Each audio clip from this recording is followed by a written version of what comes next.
안녕하세요. 네, 평양만사의 이영주입니다. 네, 일선입니다. 저는 70년대 태어나서 60년대 못 살아봤잖아요. 저보다 좀 나이 드신 분들, 60년대 살아보신 분들은 60년대 잘 살았다고 그러거든요. 근데 60년대 잘 살 것 같지 않은데 잘 살았다고 얘기를 하니까 그럼 그게 그 시대에 살았던 분한테 물어본 게 정확하겠죠. 그래서 60년대 기억이 나요? 다시 내가 55년생이거든. 아, 55년생. 1963년에 북한에 들어갔거든. 아, 중국에서 중국에서 살다가. 태어나가지고. 그러다가 항일 유가족이 돼가지고 조선노동당과 중국 공산당이 뭐지 이렇게 커넥션에 위해서 항일 열사 유자녀들 다 데려나간다 하는 그게 우리 가족이 첫 케이스로 걸렸거든. 그래서 그때 우리는 그 중국에서 나서 곧장 평양으로 갔거든. 그때가 우대받는 가족이었죠? 그리고 우대받는 가족이지. 63년부터 60년대를 내가 그러니까 8살 때 들어가다 나니까 그때 내가 배가 고팠댔는지 배가 불렀댔는지 그 생각은 잘 나거든. 그렇죠. 내가 옷을 잘 입었댔는지 못 입었댔는지 내가 가지고 푼 거를 갖고 있었댔는지 가지지 못했댔는지 이건 생생하게 기억나거든. 피도 얘기하는 거 보니까 물동이를 이고 막 오리치 걸어다녔다고. 그렇지. 우리가 1963년에 들어가가지고 평양에서 몇 달 있다가 그에 우리 집이 우리 아버지 어머니가 할빈 공대 졸업생들이거든. 졸업해가지고 그때 동북에서 제일 큰 어디에 있었던지 생각 안 나는데 동북 유색 금속 연구소라는 게 있어. 그땐 동북 지방에서 제일 큰 과학원이었대. 거기 두 분이 다 연구사로 있었거든. 대단하다. 그랬다가 63년도에 다 나간 거야. 그러니까 우리 아버지 어머니는 금방 들어왔다가 배치받은 게 그 함흥에 그때 큰 일제시대 때부터 있은 화약 공장이 있었거든. 그 공장에 연구소가 따로 있었거든. 그 후에 그 연구소가 국방과원이 생기면서 섬유연구소 이렇게 타이틀을 가졌거든. 그때 우리 아버지 어머니가 거기에 배치받더라고. 그래서 우리가 그때 함흥에 내려가게 됐는데 그 유산으로 나왔는데도 집을 못 주더라고. 그래서 그 공장 합숙에서 살았어 우리 집이. 북한 입장에서 필요해서 인재들 지금 데리고 온 그렇지. 거잖아. 그런 입장인데도 집을 배정해주지 못했다. 배정해주지 못했던 것 같아. 우리가 한 8년 동안은 공장 합숙에 있었거든. 김일성이 위촉을 받고 나왔는데도. 우리가 합숙밥을 먹었거든. 식구가 주run이 내려가서. 그때도 밥이 작았던 것 같아. 왜냐면 우리 어머니가 항상 자기 밥을 덜어서 내 밑에 남동생을 줬거든. 그러니까 그때도 배고픈 나라고. 그때 배고팠어. 그때도 배고프고 지금도 계속 배고프고. 지금도 계속 배고픈 거야. 저반 석죽을 했을 뿐이지 그때 잘 살았다는 거는 90년대, 2000년대 기준으로 볼 때는 그때 살아남은 어른들이 그때는 그래도 이것보다는 잘 살았다. 그래, 지금보단 괜찮다. 근데 그 생각해보면 하나 떡이요. 그 다음에 우리 집이 다시 평양에 올라왔다가 강남도 성촌군 상알이라는 곳에 이사 가게 됐거든. 그때 우리 아버지가 군관학교 갔는데 그때는 북한 군관들이 30, 40대 장가 다 가고 애들 서너씩 떼는 것들이 나갔어. 총각들이 군관학교 간다는 건 상상도 못할 때요. 20대가 간다는 거는. 그러니까 그때 김창봉이가 민족보위상 하면서 이건 순전히 내가 겪은 거야. 그렇지. 그 군관학교 학생들이 가족과 함께 있으면 공부를 못 한다는 거야. 그래가지고 군관학교 가족들 있지. 남편하고 다 뜯어내가지고 못 와가지고 그 고란에 몽땅 쓸어온 거야. 성촌군 상가리 고란에. 그 사태가 쫙 이미 다 지어놨더라고 이사 가니까. 그래서 다 한 칸짜리야 부엌 하나. 거기 한 집씩 다 들어간 거야. 토끼우리야 토끼우리. 토끼우리야. 야. 그 우리 어머니는 그래도 직장 다닐 땐 700 받았거든. 그 고란에 가서 뭘 연구할 게 있니? 그다음에 직업이 없어진 거야. 그 배급 300을 받았거든. 우리 어머니가 젖먹이가 있었는데. 한 끼에 100 먹으라는 소리네. 그렇지. 그때 내가 있고 내 밑에 철 있고 내 밑에 광 있고 내 밑에 숙난이가 있었는데 얘가 젖먹일 때야.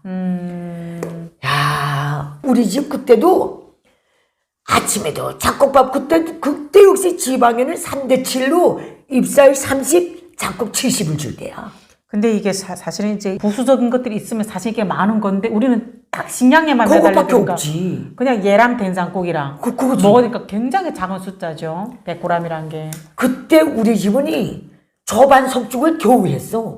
그 모든 군강 가족들이지. 그 어느 집에서도 하루 세끼 밥 먹은 집이 없었어. 그때가 내가 인민학교 때니까. 그때부터 배급으로 훈련 주는 거를 했구나. 배급에 딱 의존하게 만들었구나. 의존하게 만들었지. 잘하는 애들인데 우리 동생은 배고픔 숟가락을 놓질 않았어. 2000년대에 들어와서 저 장마당에서 뭐 공업용 알코올을 먹고 그 자리에서 직사했대. 한경남도 신흥 장마당에서. 나는 그래서 지금도 호박죽하고 고구마를 안 먹어. 성천군의 명물이 고구마야. 아까 딸내미도 그러대. 우리 엄마 절대로 그 호박 안 먹는 거. 호박 못 먹어. 호박. 저녁에 뭐 호박을 깎아서 요만큼 옥수수 그 가란 거 넣고 죽으시면 호박죽 넣고 눈물을 똘랑똘랑 떨구며 앉아있어. 너무 먹기 싫어서.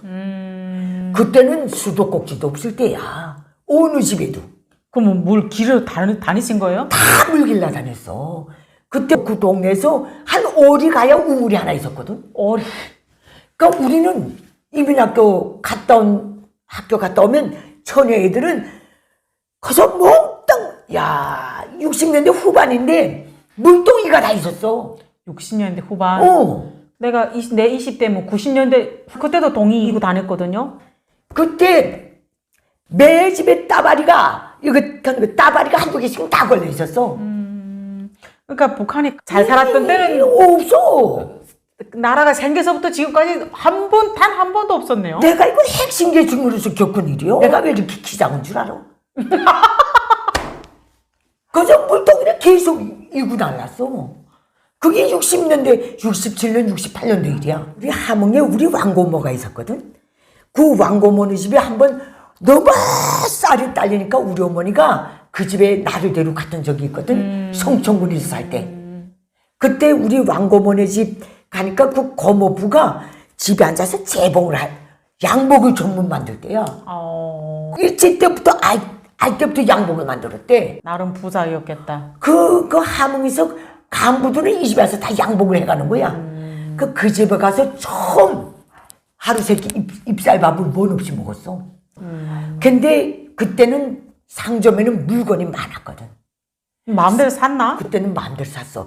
그때는 북한 주민들이 돈이 없은 거야.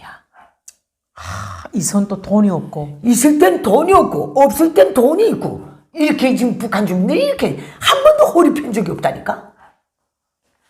그때는 진짜 돈 이론이 그렇게 귀할 때야. 그때는 식료 상점에 가면 저 육류 코너도 있었어. 돼지다리 또 걸려있고 그래도 그걸 사 먹을 수가 없었던 거야. 돈이 없어서. 그래서 간혹 가서 사 먹었지.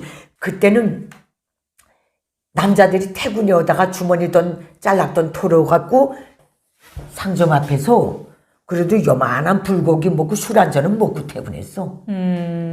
배급은 배불리 못 먹어도 그게 잘 살았다면 잘 살한 기준일 수도 있어. 못 사는 나라의 향수는 그거야. 수준이 낮아도 너무 낮은 건데.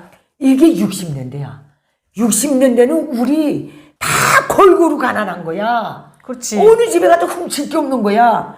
그러니까 북한 주민들은 전반적인 주민들은 집 열쇠를 걸고 다닌 적이 없어. 막 그런 얘기 저도 들었어요. 60년대는 열쇠를 채워 다니까. 훔쳐갈 게 아예 없으니까. 그때는 그래도 저반 석죽은 다 먹었기 때문에 쌀 훔칠라 들어가는 놈도 없었거든. 60년대는 이제 금방 전쟁이 끝나고 그 전에는 이제 일제 역사에서 이제 금방 이제 또 뭐 해방되고 정서적으로 아직 우리가 조선민주주의인민공화국이라는 그 타이틀이 아직 형성이 채 되기 전이니까 정서가 많이 남아 있었지. 많이 남아 있었는데 60년대는 타령도 있고 판소리도 있었어. 내가 제일 기억나는 거는 토요일 날만 되면 일 끝나고 저녁이면 함흥고 공장 구내에 대공지에서 남녀 청춘들이 나와서 쫙 나발부면서 무도회도 했다.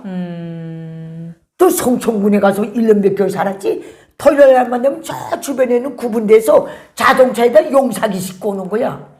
아, 영화도 봤구나. 그래서 마을 공지에 막대기 2개 떡시 해놓고 용사 막 해놓고 밤이면 매 집에서 가만히 깔고 앉아서 그 용화도 다 봤어. 우리 애들은 엄마 무릎 빼고 그 용화를 보고. 그 참 귀한 그림이네 그거는. 그리고 그때는 우선 일 및 주당 생활청하요 주조직 생활청하라는 게 아예 없을 때야. 그랬구나. 없을 때야. 그때는 없었구나. 그때는 생활청하 있다면 월 생활청하였어. 월생활청화. 그 월 생활청하도 노동당원만 위주로 했어. 내가 그렇게 학교 다니면서 60년대 사료청 생활을 해도 생활청화 한 기억이 없거든. 월 생활청화 했던 것 같아. 제가 중국에 와서 제일 좋았던 게 생활청화 안 하는 게 제일 좋았어요. 그 남을 끄집어서 내려야 되고 남을 비판해야 되고 이거 얼마나 싫은 거예요. 그렇지. 해외 나오라는 것도 없었고 그때는 타령 옛날 판소리 무슨 민요도 많았고 그때는 북한 사람들이 러시아 노래를 많이 불렀어. 그 김일성 60년대. 우상화, 김부잔의 김적석인의 우상화를 안 할 때. 안 할 때야. 그리고 김일성 장군 노래를 들어본 적도 없어. 그때는 김일성 장군 무슨 김일성 장군? 내각 적군 약간 60년대. 그런 끄트머리는 있구나. 좋았었을 때. 그런 향수는 있지. 그렇기 때문에 60년대는 지리도 가난하고 그 저반 석죽으로 항상 늘 배불리 먹여본 적은 없지만은 마음만은 편안했던 시절이었어. 그나마. 그나마. 그리고 노동자들 공장 나가면 아침부터 저녁까지 소위 혁명한다는 요리도 있었고 그래도 나가면 로이면 좋고 그랬거든. 그게 60년대야. 내가 본 60년대. 어떻게 근데 나라를 저렇게 만들었을까? 김일성이가 58년부터 들어가서 60년대 초중반까지 당내 종파운동을 벌였거든. 그래서 소련파, 중국파, 연합파. 남노동파, 연합파 다 쫓아내고 마지막에는 김창봉의 우울한 군벌주의까지 다 가면서 노동당 내에는 김일성이 사상밖에 없다 선포한 게 68년도거든. 그때 인민은 안 건드렸어. 김일성이가 정치적 정종만 건드렸거든. 인민을 적으로 안 만드는 거야. 인민을. 뭐 정파가 있는지 없는지 김일성이가 정파라면 정파인갑다 다 그럴 때거든. 그러니까 그때만 해도 사회주의 진영의 어느 공동체의 한 부분을 차지하고 김일성이 다른 사회주의 나라들과 똑같이 보조를 맞추면서 무역도 하고 경제도 관리했거든.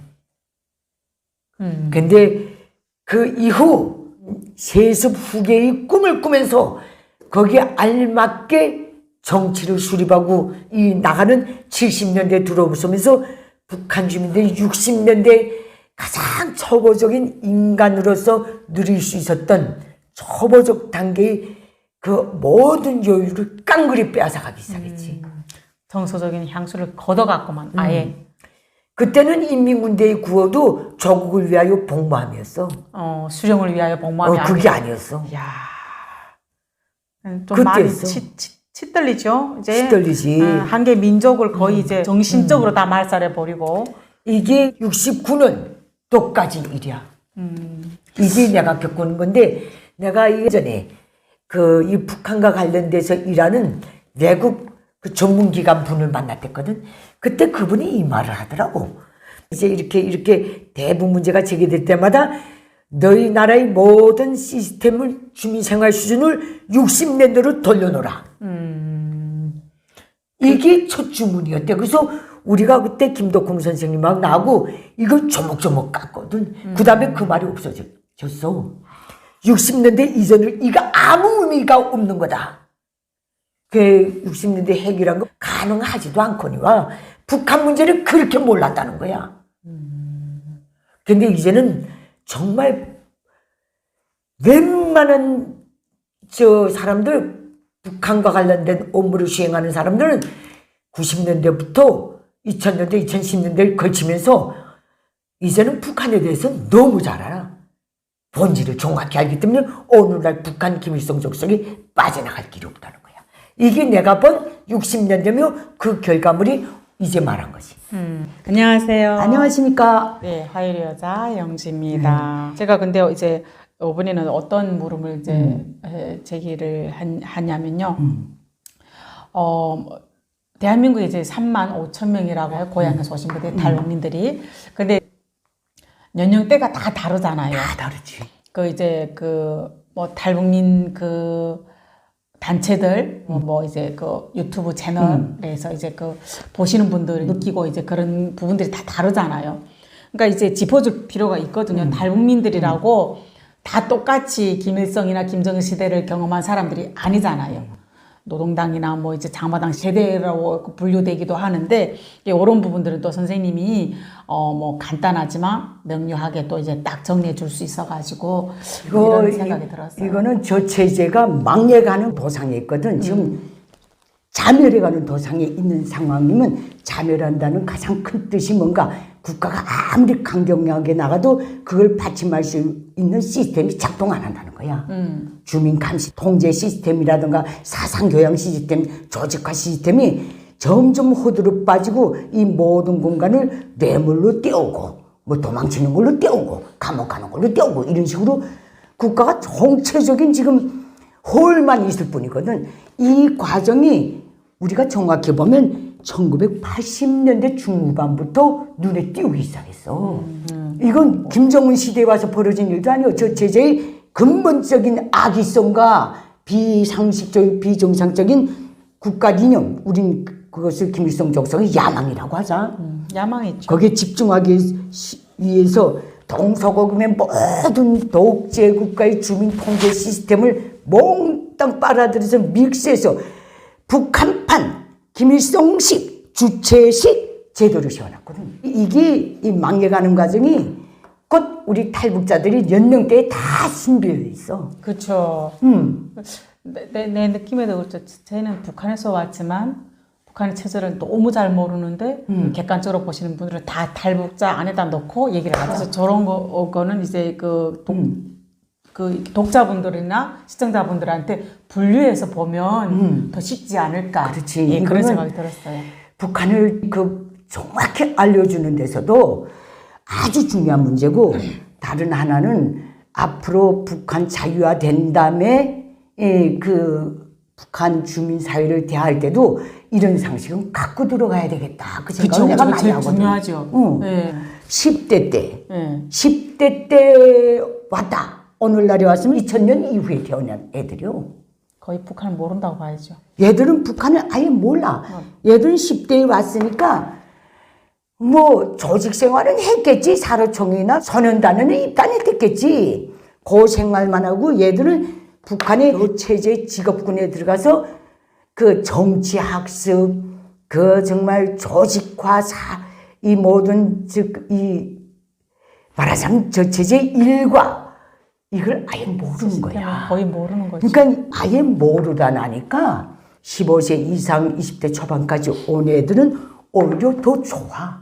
애들은 여기 와서 아예 진짜 새 인생, 새 체제에 적응하는 기간이 굉장히 빠르고 그래. 사람들은 젊었기 때문에 받아들이는 것도 빨라. 버리는 것도 빨리 버리고. 버리는 거 빨리 버려.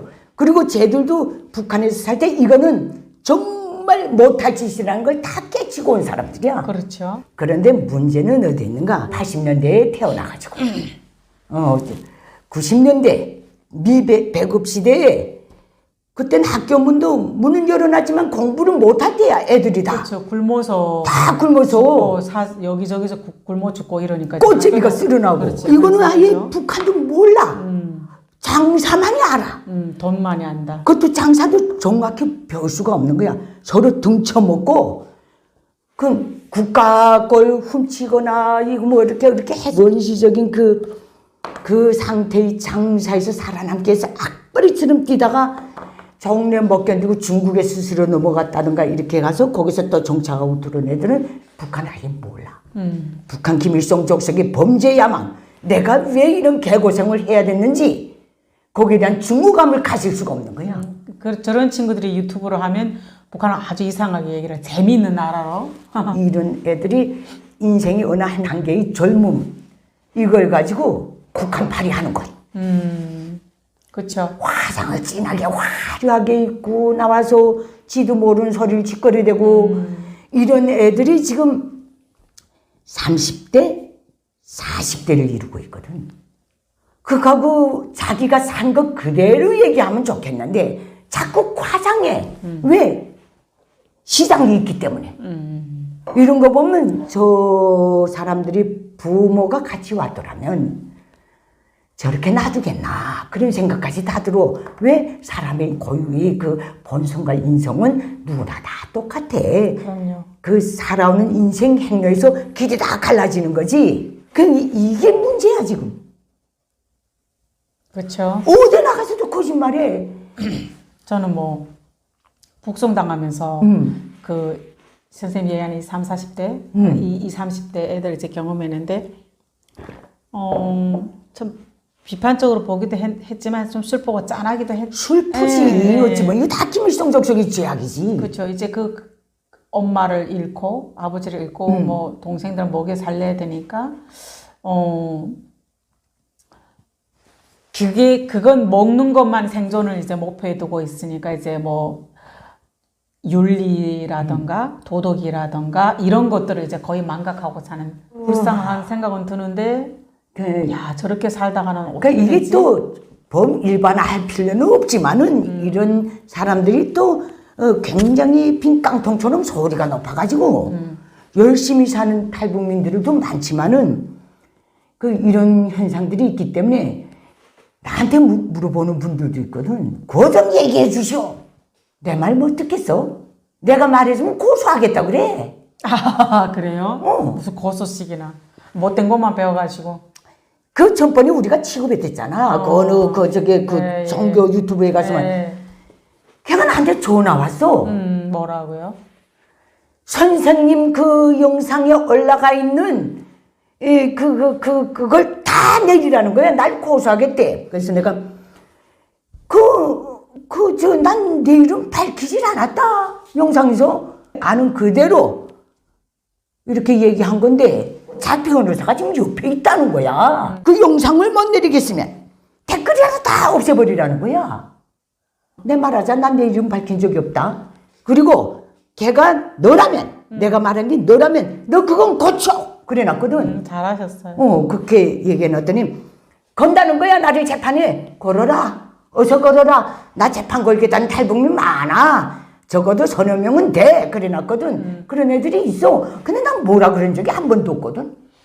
웃기는 거지. 아유, 그 거짓말을 그렇게 일삼으면서 이 북한에서 한국에 왔다고 자기가 한 거짓말 없던 일로 되는 게 아니거든요. 그때 내가 무슨 생각을 했냐면은 내가 전자리가 북송된 감옥이든 탈북한 중국이든 뭐 그리고 여기 대한민국이든 삶이 일체해야 된다 생각하거든요. 그렇지. 그 환경이 자기를 그렇게 버려놨어도 김일성 족속에 대한 증오심을 가지고라도 바로 살아야 되거든. 그리고 북한 인권을 얘기할 때는 재미나 돈벌이로 해서는 저는 안 된다고 생각을 하거든요. 진짜 벼락 맞고 그건 지금 그 땅에 살고 있는 북한 사람들한테 얼굴에 침 받는 거고 모욕하는 거고 수치를 주는 거라고 저는 생각을 해요.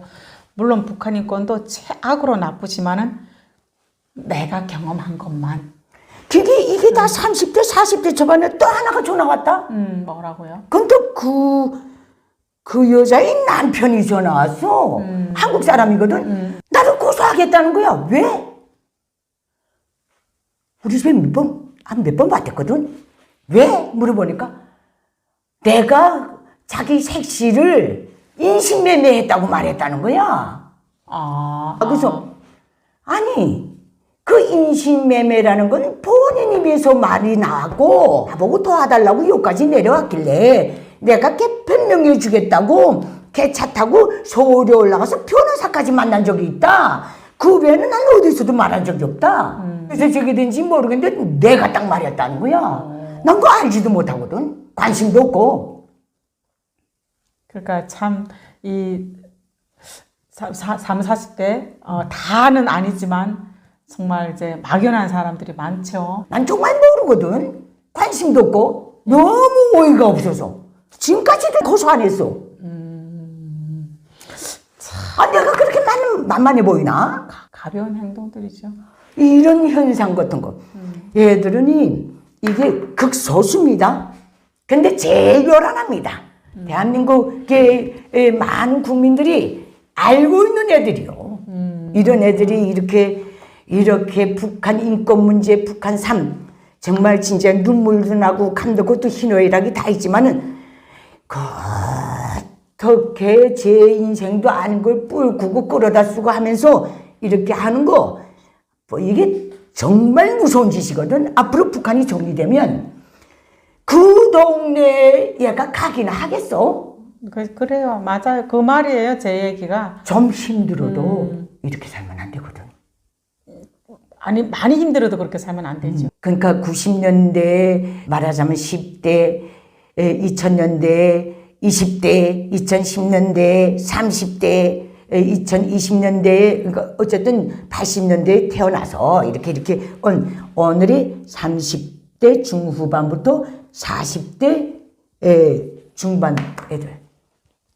나 개인적으로 놓고 볼 때는 이런 짓을 하는 애들은 정말 밉고 중얼수록 우리까지 다 웃음거리로 만드나. 그렇죠. 네, 그렇죠. 이게 누구 유튜브 됐던 이제 보시는 분들이 이렇게 연령대를 좀 갈라서 봐주시면. 그리고 요거 한마디만 더 붙이자. 이제 말한 그 연령대에서 사기 흡잡이 제일 많아. 그렇죠. 같은 탈북민을 등쳐먹어. 사기쳐. 이런 현상이 좀 많더라고요. 안 그러는 사람은 분명히 안 그런다는 거. 이거 분명히 말씀드립니다. 하여튼 북한 체제 안에서 잘못 배워진 것들이죠. 이건 북한도 잘못 배우고 그 북한 김일성 족속이 파괴한 나라에서 살아남자고 어쩔 수 없이 시작한 일이 하나의 이제는 인성이 돼버리고 체질이 돼버리고 그게 삶의 유일한 방법이고 가장 돈을 홀하게 보는 방법이라는 거. 왜 어떻게 그렇게 받아들였을까? 50대 보자. 50대, 60대 보자. 이분들 중에는 그런 분이 별로 없어. 있다 해도 비율이 형편없이 작아. 얼마나 열심히 사는지 몰라.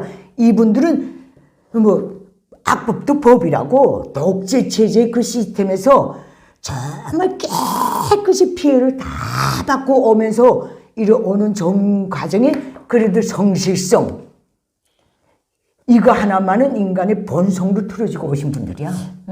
부모가 준 DNA 아닐까요? 전 그렇게 생각해요. 그래, 우리 조상들이 낙낙장성도 군보는 종자라고 다 얘기를 하셨으니 이걸 기본 밑변에 깔지만은 종자 탓을 할 수는 없잖아. 그렇다고. 부모 욕하는 거니까. 근데 이게 50대, 60대, 70대 여기 와서 오늘 이 상황에 놓여 있는 분들은 그렇게 사는 사람들이 극히 드물어. 여기에 70대 나신 어떤 분이 오셨댔거든.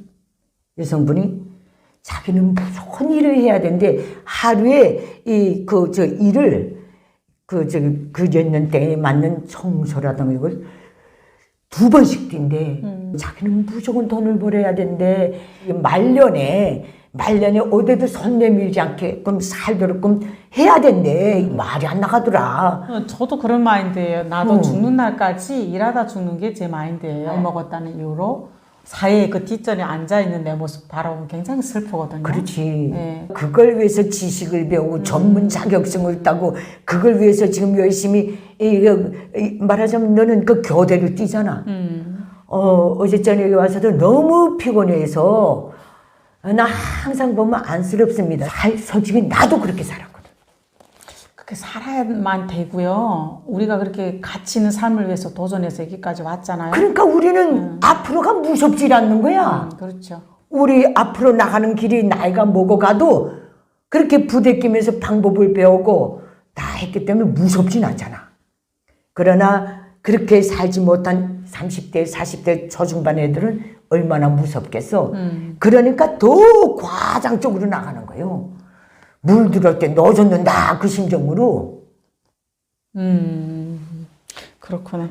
근데 이제 뭐 이데올로기라고 얘기할 수 있는데 그거는 이제 뭐 북한 내 안에서 체제가 바뀔 때 하는 얘기고 여기서 우리가 얘기하는 건 이데올로기도 아니며 아니야. 예, 정상적으로 살아야 될 사람이 정상적으로 살지 못한 부분이고 이게 왜 그런가 하면 똑같은 체제에서 똑같이 겪었어도 똑같이 피눈물을 흘리고 중국 땅에서 그렇게 헤매고 왔어도 불이익을 당하며 왔어도 그렇게 안 사는 사람 절대 그렇게 안 살아. 그렇죠. 말하자면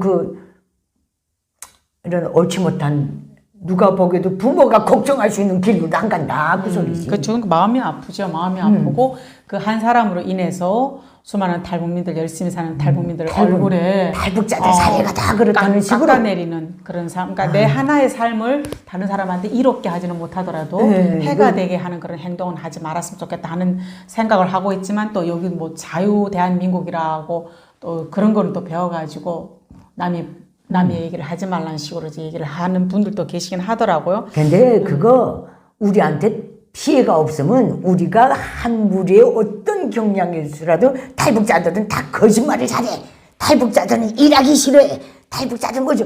여기에 우리도 싸잡아 들어가기 때문에 우리한테도 피해입니다. 그러니까 이제 마무리를 해보자면 이 평양만사를 보시는 분들만이라도 탈북민들은 연령대별로 보는 게 정확하다. 이런 생각을 많이 해주시면 좋겠고요. 이제 물론 가지고 태어난 본연의 DNA도 있겠지만 체제 안에서 받은 것도 있고 대한민국에서 정착하면서 어쩌면 유튜버 그 독자님들이 그렇게 만들었을 수도 있다. 저는 그런 생각을 하거든요. 그렇지. 시장이 있으니까 그것도 가능한 거예요. 그러니까 이제 분별력을 가지고 탈북민들 예의주시해 보는 것도 바람직하다. 그런 얘기를 해보고 싶습니다. 그럼 미래의 북한, 자유화된 북한 주민사회를 접할 때 다 그것도 필요하기 때문에 이렇게 한번 다뤄봤습니다. 그 뜻이 아니요. 그렇죠. 네. 저도 이제 그 생방 때 어떻게 얘기 들어보면 이제 들어와 보시는 분들이 굉장히 다양한 뭐라고 해야 되나 영역에 계시는 분들인데 물어보시는 관심도들은 저보다 더 높은 생각이 들더라고요. 그래서 항상 고맙고 감사하다는 그런 생각을 해보면서 오늘도 평양만사 안에서 북한 탈북민들이 이모저모를 살펴보는 시간이 되었습니다. 감사합니다. 감사합니다. 내게 북한 인민들에게 호소합니다. 장장 80년이 되어오는 김일성 적성 노예 체제를 끝장낼 때가 되었습니다. 북한 인민이 진정한 자유 해방을 위해 공포를 딛고 힘을 모아서 김일성 적성을 반드시 몰아냅시다. 그 길에서 도움이 필요하신 분들은 언제든지 손을 내밀어 주십시오.